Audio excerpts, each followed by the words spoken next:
Hi, soft mediums class. So, um, I'm. This is the lesson that I'm recording. I should start over, but the lesson that I'm recording is going to be about value, and that's really where we want to start for this whole class. And I'm gonna ask that you use your actual chalk pastels that everyone should have in their box. And I just want to kind of talk about how to use them in general, and then also what value is. So, value, that is one of our elements of art. Okay, so value is what goes from dark to light. And I told you when I was presenting the elements and principles that usually when people start, they're within, I don't know, they're right in the middle of the value scale. They don't go really dark, and they don't go really light. I would like to encourage you guys to try to go the entire value scale with everything that you do. It makes it look more realistic.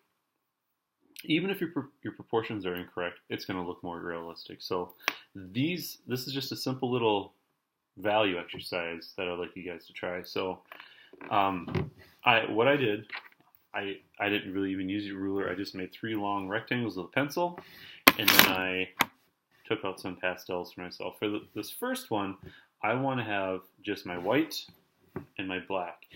You are going to be working on black paper, however, this is a darker black, and it will show up in your black paper.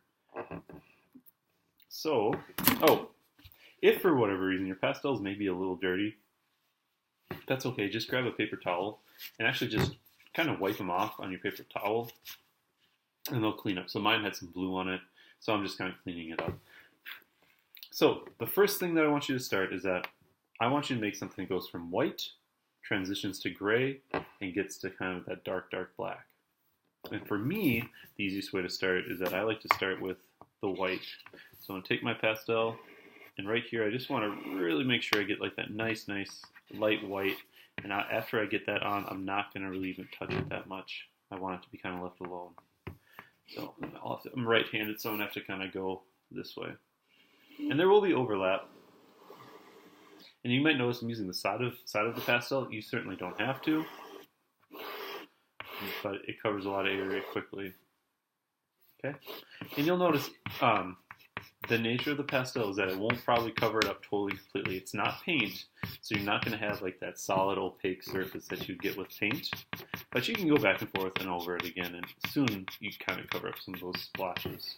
On the other side, I'm going to encourage you to use your black pastel. I'm sorry about that shadow that you probably see. It's the nature of recording at home. So I'm going to take my black, and the same thing, I'm just going to ensure that I get a nice dark black on this far side.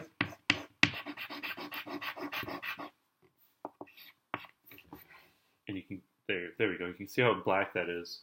And then you're just going to drag it this way.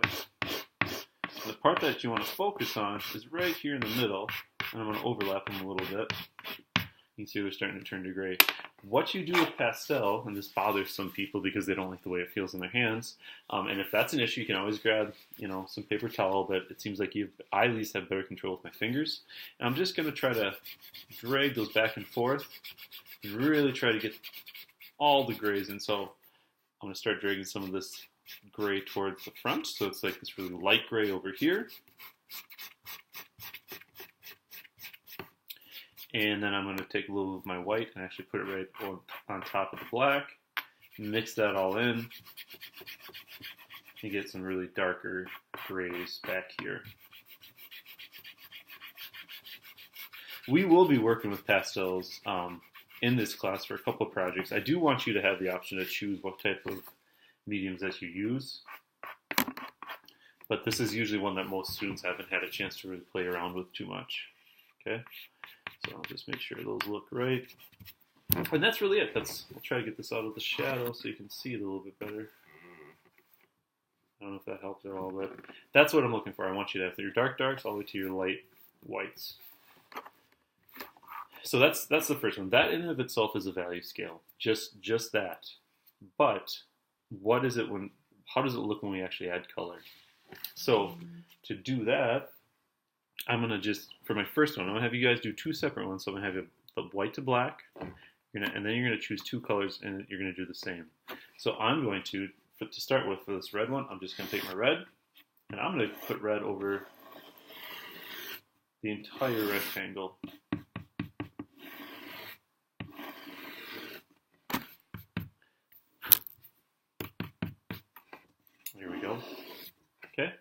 And then I'm going to do the same thing I just got done doing. So I'm going to take my white and I'm going to scrub it on top of my red.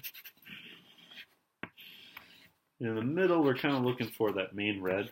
Up here should just be some different types of pinks.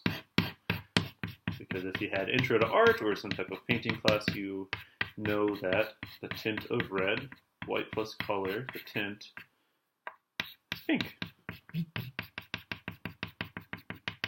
Now I just want to make sure I get it really nice and light up there, so that's what I'm doing. So then we have this little bit of a transition from light pink all the way to red now. However, we don't have the dark reds.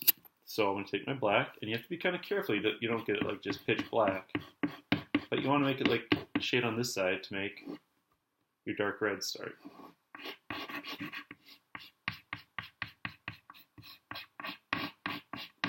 But you don't want to like overlap the white this time. You're going to leave a little spot to keep it the pure color. So in this case, it's red. So my hands are a little dirty. I'm going to just clean them off with a paper towel. You can wash them in the sink if you prefer. And then you're just going to start smoothing them back again. Back and forth, back and forth. And if you ever go, okay, well, you know, I just mixed all my red and now my black is gone. That's okay. What's nice about pastels is that you can just go right back on top.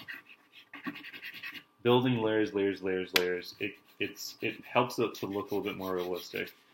Okay, so you can start to see how we're going from dark red, transitions to red, all the way to your lightish pinks. So I'll smooth that out a little bit. And really, I'm going to call that one done. Not too bad. The other color that I chose, and again, you can choose whatever color you'd like. I'll just use blue. I'm going to do the exact same thing I just did. But I want you to try with a couple different colors. You may find some of the lighter value colors, like if you use yellow, that might be a little harder to make light yellow, but it might be really, really easy to make it a darker yellow, almost like a green, because the nature of that light value color is going to make it all, turn it dark very quickly. So here's what I was talking about at the beginning. My white is now covered in red. I don't want red into my blue. You can take a scratched piece of paper. I just have this paper towel. And you're just kind of, I'll try to show you under the camera. And you're just trying to clean it off. So you have a nice clean pastel again. Do the same with the black. There we go. And then, just one more time so you can see, I'm going to start by, I just like starting with white, I guess. And push it down a little bit. Okay, so you can start to see how it starts to get a little lighter. I really want to make sure it looks really light, so I'm going to push it a little bit harder. Okay. And then transition back again. My black, I'll do the same over here.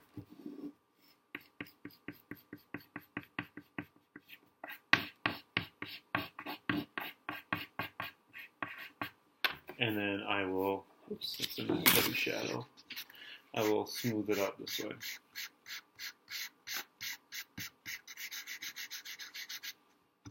And that you can see it looks kind of light, so I'm going to just darken it again. It still has blue. I'll try to put it, there you go, that's how it should be done. It still has blue, it's just a really dark blue. There you go. So now we go from light to dark. And the whole reason we're doing that is to show adding value to something is how we get things that look three-dimensional. So let me show you what I mean by on this next piece of paper. For you guys, you can just flip it over and use the back side. I guess I can do that too. I'll do that too. I'll just clean my table here. So let me show you what I mean by that. So on this, you're going to do practice on the next video with this, but I do want you to do one of these. So you can trace something, you can kind of freehand a circle, but either way, I want you to draw, and I'm using a pencil again, I want you to draw a circle. And we're going to change this circle to a sphere. And we do it through value. And that's true if you had like intro, at least with me, or Miss Forsberg, or whomever. You know, that's how you make things look three-dimensional. So I drew a circle. If you're curious what this little extra little bit that I put on there is, that is going to be the cast shadow. Okay, so a little oblong, but we'll count it good. I'll start with a green this time. So why pastels really kind of pop and show up really well on black paper. You can use white paper with pastels, but it's nice to be able to use that full scale of light to dark with the black paper. So I'll start with this green.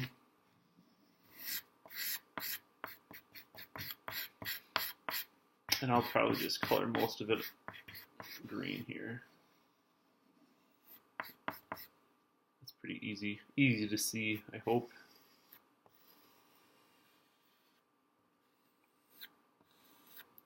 And the reason, so if you've taken art class and you're like, okay, we're turning circles into spheres again. Oh my gosh. Well, it really is the fundamentals to make sure everything looks correct is that you're able to use value to make things look three-dimensional. So if you think of a face and you think of a nose, like the tip of the nose is almost like a sphere, almost like a ball. How do you make the tip of the nose? Well, really it starts with this fundamental practice. So there it is. Make that a little more green. Quickly clean off my chalk so I don't get some blue in there. And then the anatomy of a shadow, I'll try to break this down fairly quickly, is that if there's light coming down this way, it's going to hit your object. In this case, it's a ball or a sphere. And it's going to push past your sphere, and it's going to put a cast shadow on whatever surface that your ball is sitting on. So the lightest part is going to be right where that light hits. So I'm going to take my white. And again, I want you guys to do this, so if you need to rewatch the video a couple times, that's fine. And I'm just going to kind of scrub in a white spot right on the top. I'm still going to blend it, if I can get my fingers clean from all the blue and red. I just want to kind of smooth that all together, because I can go back on top. If this is getting too muddy and too dark, I can still go back in and smooth it back together. White, I just want to make that really crisp. I did, and it's kind of hard to see. Maybe drop into the shadow. There we go. Get rid of that. I left just a little bit of green right on that line, and my main highlight, the lightest part that I'm trying to achieve, is right next to it. And that gives it a little bit of value on the backside to push back into space to make it a little bit more realistic. Okay? So that's the first step. Next step is that I want you to take your black, and towards the bottom, I want you to kind of start to draw a line like that, how it mimics the shape or the form that you're trying to make. Okay? And then I'll start to shade that in. I'm just going over with that black pastel.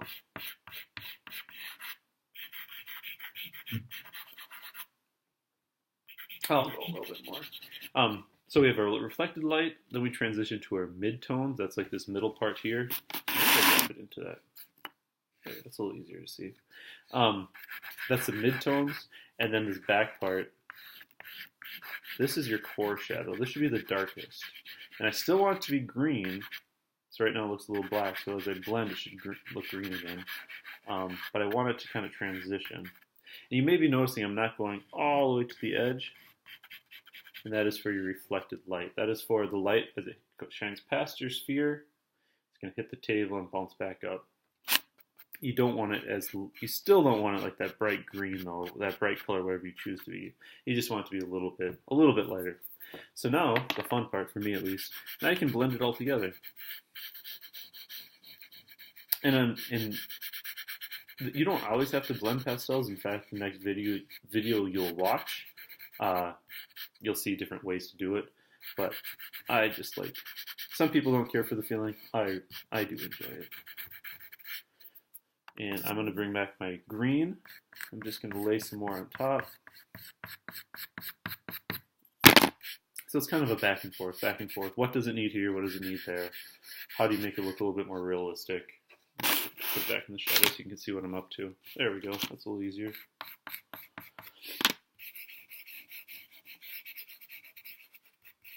Okay. So, make that a little bit lighter again. Got a little dark. So now we have something that starts to look a little bit more three-dimensional. what's a clean finger? That's always the fun part. That one looks good. So now we want to do our cast shadow. And you can just take your straight black and lay it down, and it will look correct, at least on this black piece of paper. As we move through this try in this class, I'll talk about how we can get away from just using a dark black like this, and what other colors that might make it look a little bit more interesting. Because black is such a heavy presence in most work that it's not always needed. But and I'll just pull this off. So there it is. So if we look at this, I'm trying to see so the camera actually shows it. If we isolate it, we have our light values. It transitions, or if I go kind of like this, essentially that's a value scale that you just made on the other side, right? Light to dark. That's the purpose of using value in your drawings, is that you can make something two-dimensional look three-dimensional, and that's how you make things look realistic. So that's what I'm hoping you guys will start. So please, there should be paper cut for you already. Feel free to grab a sheet. The next video that you'll watch is how you do blending and scumbling and feathering. And very, very fortunate for you, that is not me talking. You have somebody else who's, I think, a little bit better of a presenter. But that is for tomorrow. Today, I would like you to start this. Okay, thank you very much.